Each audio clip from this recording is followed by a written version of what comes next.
First things first, I'ma say all the words inside my head. I'm fired up and tired of the way that things... Olá, tudo bem? Venho por este te mostrar os poderes que você tem, que você não sabe que tem. Esse é um ambiente de competição para você entender como é o poder de colaborar.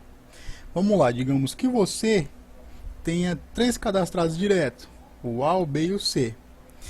E abaixo são os prospectos, correto?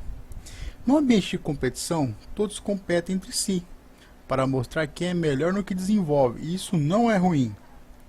Isso é totalmente normal, é certo, é saudável, tudo isso é muito bom para a economia, pois tanto pessoas e empresas competem entre si. Isso é o ambiente de competição. Agora, o poder de competição. Imagine 9 prospectos e as pessoas A, B e C vão tentar cadastrá-las em sua rede. Um exemplo.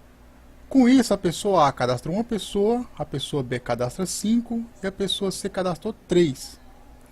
Isso desequilibraria sua rede e com certeza quem cadastrou menos pessoa iria desistir, pois não obteve sucesso em prospectar.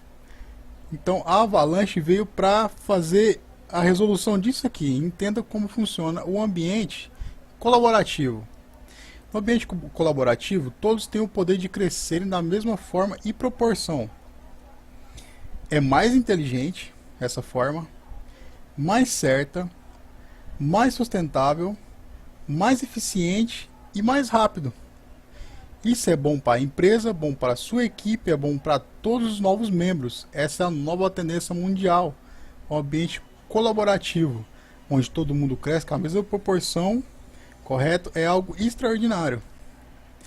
E vamos lá, imagine 9 prospectos. No sistema colaborativo da Avalanche Profit Moon, todos terão a mesma proporção de crescimento, ou seja, 3 cadastros para cada um. E assim vai seguir de forma automática, onde todos ganharão.